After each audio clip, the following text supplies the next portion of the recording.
मी विशाल परदेशी. जय हिंद. सन्मान को पावर्ड बाय इन्फ्राटेक मध्ये आपलं सगळ्यांचं स्वागत. जाणून घेणार आहोत जवानांबद्दलच्या शौर्यगाथा, पण तत्पूर्वी इतरही घडामोडी जाणून घेऊयात. राज्य सरकार अधिवेशनातल्या चर्चेतून पळ काढतंय असा टोला विरोधी पक्षनेते देवेंद्र फडणवीस यांनी लगावलाय. तसंच विरोधकांनी चहापानावर बहिष्कार टाकल्याचंही त्यांनी स्पष्ट केलंय.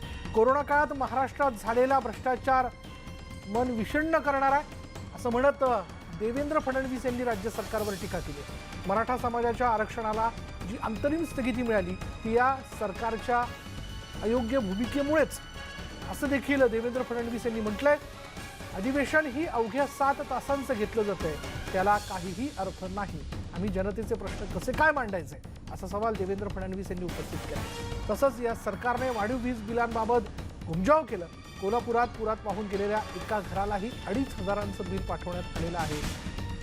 साधारण जर आपण बघितलं त्यांनी काय म्हटलंय बघा बिलांबद्दल. कोल्हापुरात वाहून गेलेल्या एका घराला 2,500 बिल पाठवण्यात आलं असं त्यांनी सांगितलंय. आणि त्यावरूनच सगळ्या गोष्टी लक्षात येत आहेत. वाढीव वीज बिलांबाबत आणि सरकारच्या धोरणांबाबत आम्ही त्यांना जाब विचारणार आहोत असं देखील देवेंद्र फडणवीस यांनी स्पष्ट केलं. आज खरं तर आम्हाला माननीय मुख्यमंत्र्यांनी चहापानाकरता बोलवलं होतं, पण आम्ही एकमताने हा निर्णय केला की या सरकारच्या चहापानाला आम्ही जाऊ शकत नाही. आम्ही त्याच्यावर बहिष्कार टाकलेला आहे. कारण जे सरकार कुठलाही प्रतिसाद कुठल्याही घटकाला देत नाही अशा सरकारचं चहापान घेऊन कुठलाही फायदा नाही आणि म्हणून आम्ही चहापानावर बहिष्कार टाकलेला आहे. आमची मागणी होती की अधिवेशन नागपूरला झालं पाहिजे. कोरोनाच्या संदर्भातल्या अडचणी होत्या. मग आम्ही मागणी केली की ठीक आहे, आता अधिवेशन मुंबईत घ्या आणि मार्चचं अधिवेशन हे नागपूरला झालं पाहिजे अशा प्रकारची घोषणा करा. पण ती काही घोषणा सरकारने केली नाही. हे अधिवेशन देखील किमान 2 आठवड्याचं झालं पाहिजे अशा प्रकारची आमची मागणी होती. मात्र राज्य सरकारने त्याही संदर्भात नकार दिला. एकूणच चर्चेपासून पळून जाण्याची कृती राज्य सरकारची दिसते. कुठल्याही प्रकारची चर्चा होऊ नये. आपल्या गैरकारभारावर, जनतेच्या प्रश्नांवर, जनतेच्या दुःखांवर कुठल्याही प्रकारची चर्चा होऊ नये अशा प्रकारे चर्चेपासून पळ काढणारं सरकार म्हणून या सरकारकडे आज पाहिलं जात आहे. आज राज्यामध्ये आपण बघितलं, मागच्या काळामध्ये इतक्या मोठ्या प्रमाणात कोरोनाचा प्रादुर्भाव आपल्याला पाहायला मिळाला आणि देशात सर्वाधिक कोरोनाने मेलेल्यांची संख्या ही महाराष्ट्रात आहे. जवळजवळ 48,000 लोक कोरोनाने या ठिकाणी मृत्युमुखी पडले आहेत. सातत्याने 35 ते 40% देशातले मृत्यू हे महाराष्ट्रात आहेत. आणि आज देशभरामध्ये कोरोनाचा प्रादुर्भाव कमी झाल्यानंतर आणि विशेषतः मृत्यूच्या संख्येत लक्षणीय घट आल्यानंतर देखील आजही सर्वाधिक मृत्यू हे महाराष्ट्रातच होत आहेत. ही अत्यंत दुर्दैवाची परिस्थिती आहे. खरं म्हणजे या कोरोनाच्या संपूर्ण काळाचा पंचनामा करण्याची आवश्यकता आहे. आम्ही संकट काळ असल्यामुळे त्याच्यावर बोलण्याचं टाळलं, पण ज्या प्रकारचा भ्रष्टाचार कोरोना विरुद्धच्या लढाईमध्ये महानगरपालिका असतील, सरकारमध्ये असेल, या ठिकाणी पाहायला मिळाला तो खरोखर मन विषण्ण करणार आहे. मेट्रो शिफ्ट करण्याचा जो काही निर्णय घेतला आहे, मुंबईकरांना जी मेट्रो 2021 मध्ये मिळाली असती ती आता 2024 पर्यंत मिळू शकत नाही. आणि त्याही वेळी त्याची फिजिबिलिटी इतकी कमी झाली असेल की एक तिकिटाचा मोठा भुर्दंड हा मुंबईकरांवर या वाढत्या कॉस्ट एस्कलेशनमुळे आणि जे व्याजाचा दर, कारण 4 वर्षाचं व्याजाचं जे बर्डन आहे याच्यामुळे त्याची फिजिबिलिटी पूर्ण संपणार आहे आणि त्यामुळे मोठा एक भुर्दंड हा मुंबईकरांवर बसणार आहे. आणि हे सगळं मी म्हणत नाही, हे अतिशय अस्खलितपणे सौनिक कमिटीने आपल्या अहवालात लिहिलेला आहे, केवळ राजकीय हेतूने आणि इगोने आज मुंबईकरांना मिळणारी मेट्रो ही 4 वर्ष पुढे नेण्याचं काम या सरकारच्या वतीनं होत आहे. आणि याच विषयी आपण बोलणार आहोत. आपल्याबरोबर काँग्रेसचे आमदार भाई जगताप भाईंशी आपण बोलूयात. भाई, आपण पाहिलं देवेंद्र फडणवीस यांनी काय म्हटलंय. देवेंद्र फडणवीस यांनी आपल्या सरकारवरती चर्चेतनं पळ काढणारं सरकार असं म्हटलेलं आहे. सरकारच्याच भूमिकेमुळे आरक्षण लांबलं असा देखील आरोप त्यांनी केलेला आहे. काय म्हणणं आहे आपलं? असं आहे की देवेंद्र फडणवीस हे आता अतिशय वैफल्यग्रस्त, अतिशय फ्रस्ट्रेटेड, अतिशय बेताल यासाठी झालेले आहेत. त्याचं कारण असं आहे की त्यांना जसं वाटलं होतं हे सरकार 7 दिवसात पडेल, 1 महिन्यात पडेल, हे सरकारनी 1 वर्ष सुद्धा पूर्ण केलं. आणि नुसतं पूर्ण केलं नाही तर आपण सगळ्यांनी तो सर्वे बघितला. या सरकारने या वाईट काळामध्ये जे काम केलं, महाराष्ट्राच्या 60% जास्त जनतेने ह्या सरकारला शाबासकी दिली, ह्या सरकारला डोक्यावर उचलून धरलेलं आहे. त्यामुळे देवेंद्र फडणवीस काय बोलतात आहेत यापेक्षा लोक काय बोलतात आहेत ते जास्त महत्वाचं आहे. मी ऐकलं देवेंद्र फडणवीसांना काय नैतिक अधिकार आहे करोनाच्या बाबतीमध्ये बोलण्याचा. देवेंद्र फडणवीसांनी स्वतःचे पैसे केंद्र सरकारच्या ह्याच्यामध्ये दिले. करोनासाठी देवेंद्र सरकारने काय केलं, किंवा देवेंद्रने विरोधी पक्षनेता म्हणून काय केलं, किंवा देवेंद्रच्या पक्षातल्या बीजेपीच्या आमदारांनी खासदारांनी काय केलं. त्यांनी पीएम केअर फंडाला पैसे देऊन या महाराष्ट्रातल्या सर्वसामान्य जनतेला जे त्या करोना काळामध्ये आजही जे हे झालं असतं मदत झाली असती ती केली नाही. आणि त्यामुळे यांना कसला नैतिक अधिकारच नाही.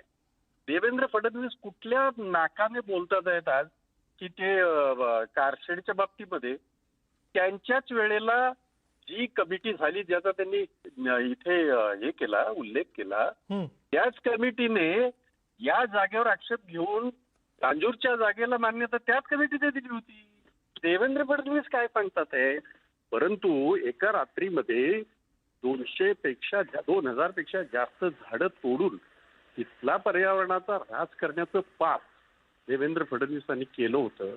आणि आता त्या पापावर पांघरून घालण्याचा कितीही जरी त्यांनी प्रयत्न केला तरी सुद्धा ते होणं नाही. कारण लोकांना कळून चुकलेलं आहे की ह्यांची सगळी जी डुप्लिकेट मखलाशी होती याच देवेंद्र फडणवीसांनी गेल्या त्यांच्या काळातल्या 5 वर्षात मुंबईची पतच संपवून टाकली. त्यांनी गहाण ठेवली, स्वतःची बुद्धी पण गहाण ठेवली आणि मुंबईचा सन्मान सुद्धा गहाण ठेवला. याची चीड मुंबईकरांना आहे. मुंबईसारख्या महानगरातले फायनान्शियल हे असेल किंवा अनेक गोष्टी त्यांनी तिकडे नरेंद्र मोदी बोलले आणि देवेंद्र फडणवीस चालले. पण मग भाई, खरं तर अधिवेशनाचा कालावधी वाढवून सरकार या सगळ्या आरोपांना उत्तर का देत नाही. अधिवेशन कुठच्या पार्श्वभूमीवर होतंय हे तुम्हाला सगळ्यांना माहितीच आहे. आणि आज जो काय संपूर्ण देशातल्या सगळ्या राज्यामध्ये जर अधिक चांगल्या पद्धतीने, अधिक परिणामकारक पद्धतीने जर कुठल्या राज्यामध्ये कोरोनाच्या बाबतीमध्ये काम झालं असेल तर ते महाराष्ट्रामध्ये झालंय. हे मी नाही म्हणत आहे, हे देशाच्या आपल्या आरोग्य विभागाने सांगितलंय. हे लक्षात घ्या. आणि आता जे काय देवेंद्र फडणवीस याच्या बाबतीमध्ये म्हणत आहेत, करोनाच्या आणखी त्या बाकीच्या बाबतीमध्ये, शेतकऱ्यांच्या बाबतीमध्ये, देवेंद्र फडणवीस विसरले काय या देशामध्ये कधी घडलं नाही ते त्यांच्या काळात घडलं. शेतकरी संपावर गेला. काय केलं ह्या देवेंद्र फडणवीसाने? ह्या देवेंद्र फडणवीसांनी तो शेतकऱ्यांचा संप ओढण्यासाठी त्यावेळेला वापरलेलं सगळी ज्या काही हे होत्या त्या आठवा बघू जरा. काय त्यांनी सांगितलं होतं, हे सगळे डुप्लिकेट शेतकरी आहेत, हे सगळे यांच्यामध्ये असामाजिक तत्व, हा असामाजिक तत्व मी चांगला शब्द वापरला, त्याच्यापेक्षा घाणेरडा शब्द त्याने वापरला होता. त्यामुळे याला काय काय अधिकार आहे शेतकऱ्यांच्या बाबतीमध्ये बोलण्याचा? त्या त्या कोल्हापूरमध्ये जो पूर आला होता त्याच्यामध्ये देवेंद्र फडणवीस खाली उतरले पण नाही. हवाई चक्कर मारून आतापर्यंत म्हणजे मला आठवतंय की आमचं सरकार आल्यावर 6 महिन्यापर्यंत गेल्या 6 महिन्यापूर्वी आम्ही तिथल्या पूर्व ग्रस्तांचे पैसे दिले. बरोबर. देवेंद्र फडणवीसाला अजिबात हक्क नाही, नैतिकता तर बोलूच नाही. आणि महाराष्ट्राच्या परिस्थितीबद्दल बोलत असताना गुजरातमध्ये तर आणीबाणी लागली हो. त्यांनी सगळे प्रयत्न करून बघितले. काय तमाशे केले त्यांनी मंदिराच्या बाबतीमध्ये, उघडण्याच्या बाबतीमध्ये. भावना आहेत, आमच्याही आहे, परंतु आपल्या समोर आव्हान जे होतं आहे अजून आहे. बरोबर. आता त्यांनी अजूनही केलेली आंदोलनं कोरोना आपल्या संपलेला समोर आहेत. नाही. भाई मी थोडं थांबवतोय आपल्याला. भाई आपल्यासोबत या चर्चेमध्ये आपले शिवसेनेचे नेते सचिन अहिर देखील सहभागी होतात. सचिन अहिर यांना आपण विचारूयात. सचिन अहिर, देवेंद्र फडणवीस असं म्हणतात की आम्ही त्यांनी जो भ्रष्टाचार केला कोरोनाच्या कालावधीमध्ये महाविकास आघाडी सरकारने, किंवा ज्या ज्या काही गोष्टी घडल्या त्याला उत्तरं देण्यापासनं, त्याबद्दल चर्चा करण्यापासनं सरकार पळ काढतंय, असा थेट आरोप देवेंद्र फडणवीस यांनी केला आहे. कसं बघता आपण याकडे? मुळामध्ये भाई बोलले त्या विषयाशी मी सहमत आहे. आणि तुम्ही आता जे बोलताय की एक राज्याचे मुख्यमंत्री पदावरती असणारे जे व्यक्तिमत्व अशा प्रकारे पळवाट शब्द हा वापरणं चुकीचं आहे. त्यांच्याकडे वेगवेगळे अणु आहेत किंवा कुठच्याही प्रकारचे वेगवेगळे मार्ग आहेत की ज्यामध्ये ते राज्य सरकारला प्रश्न विचारू शकतात, पत्रव्यवहार करू शकतात, ती माहिती आहे आपल्या माध्यमातून जनतेसमोर पण देऊ शकतात. अधिवेशनमध्येच ही चर्चा होईल अशातली गोष्ट होत नाही. आणि मग आता समजा या अधिवेशनात चर्चा झाली नाही आणि त्याच्यानंतर काही त्यांना जर प्रकरण काढायचं मग ते काय पुढच्या अधिवेशनापर्यंत थांबतील का? मला असं वाटतं हे उचित नाही. बीएससी मध्ये तेही देखील विरोधी पक्षीय नात्याने असतात. यामध्ये सामूहिक रीतीने ही चर्चा झाली की अधिवेशन किती काळात घ्यायचं, कुठे घ्यायचं, कसं संयुक्त होईल.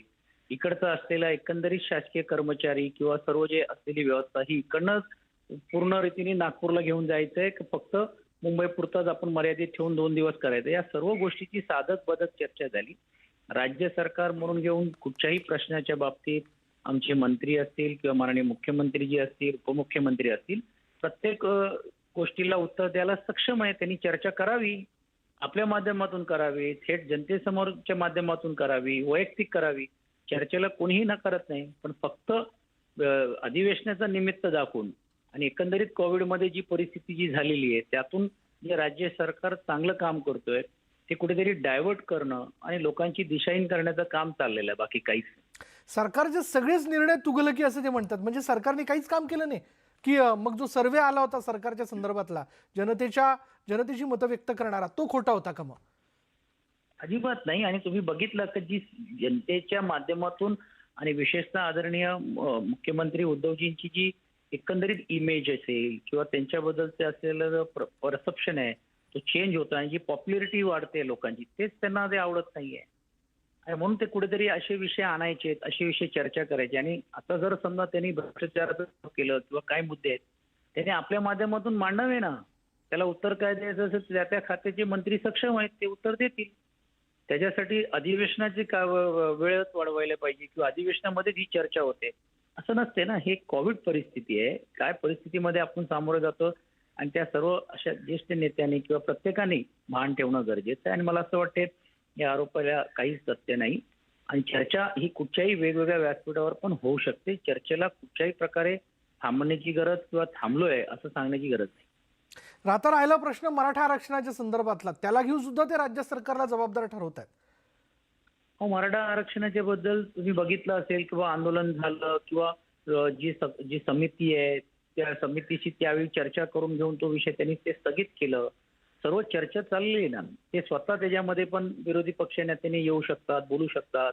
मंत्रिमंडळाचे ज्या समितीचे अध्यक्ष अशोक चव्हाण जी आहे त्यांच्या नेतृत्वाखाली जी समिती आहे त्यांच्याकडे जाऊ शकतात, बोलू शकतात. प्लस प्रत्येक वेळा हायकोर्टामध्ये राज्य सरकार म्हणून आपण आपली भूमिका मांडतोच आहे ना, तर ते काम काय थांबलेलं नाहीये. आता कोर्ट चालू आहे सर्व, त्याच्यामध्ये जे आपली युक्तिवाद चाललेले आहेत वेगवेगळ्या माध्यमातून पण मुख्यमंत्र्यांनी आणि इतर सर्व मंत्रिमंडळातल्या लोकांनी हे स्पष्ट केलेलं आहे की जे आम्ही शब्द दिलेले आहेत त्याच्या मागे आम्ही जाणार नाही.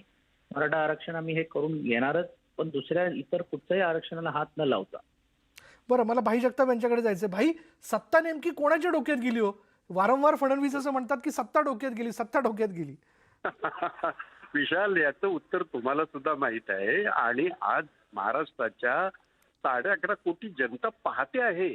आता जे सचिन भाऊ म्हणाले, अहो बीएससी मध्ये बसताना तुम्ही विरोधी पक्ष नेते म्हणून बसताना मुख्यमंत्र्यांनंतर खऱ्या अर्थाने जो काही ह्या असतो सभागृहामध्ये तो स्थान असतं ते विरोधी पक्ष नेत्यांचं. त्यावेळेला तुम्ही जेव्हा चर्चा करून सगळ्यांनी चर्चा करून होते ना. आठवतं का त्यांच्या काळामध्ये एक पावसाळी अधिवेशन त्यांनी तिकडे घेतलं होतं आणि काय फज्जा उडाला तो तुम्ही सगळ्यांनी पाहिला. आपण सगळे साक्षीदार आहोत त्याला. बरोबर. त्यावेळेला आम्ही कुठं विरोध केला. आम्ही सांगितलं ना ठीक आहे, मुख्यमंत्र्यांना वाटतं काही कारणास्तव आम्ही गेलो ना तिथे.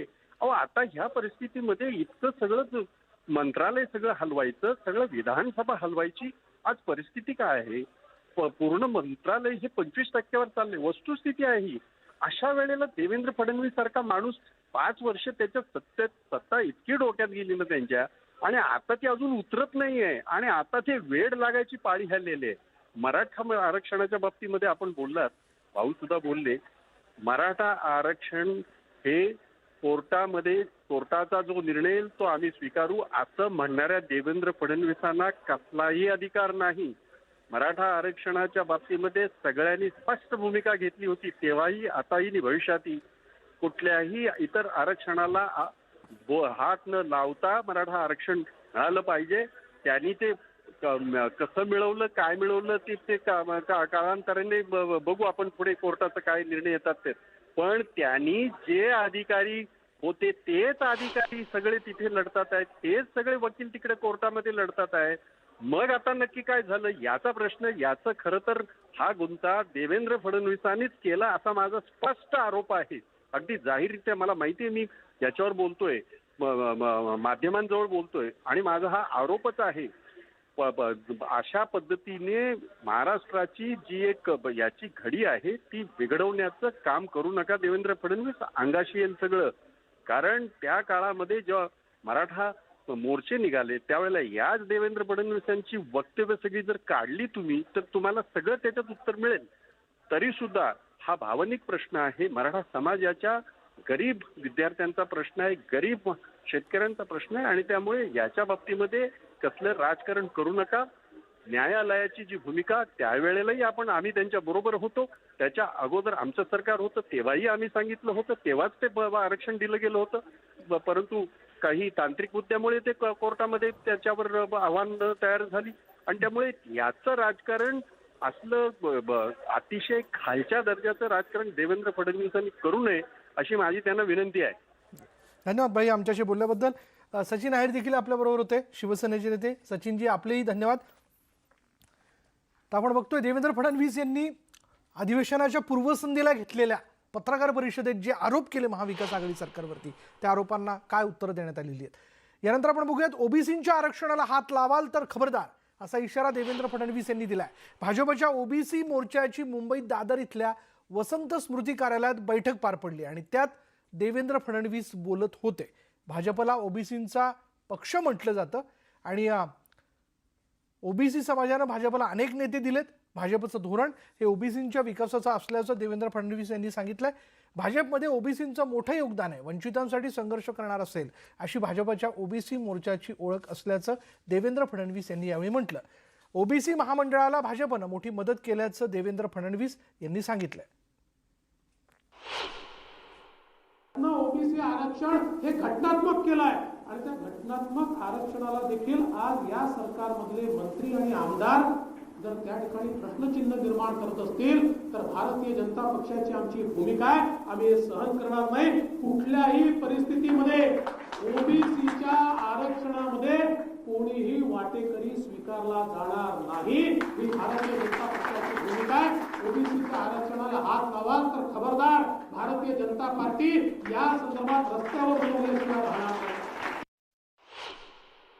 म्हणजे राष्ट्रवादीचे काही लोक ही भूमिका घेतात, ती भूमिका घेतात, काँग्रेसची काही लोक ही भूमिका घेतात, ती भूमिका घेतात. मी या दोन्ही पक्षांना विचारतो, तुमची खरी भूमिका सांगा, अधिकृत भूमिका सांगा.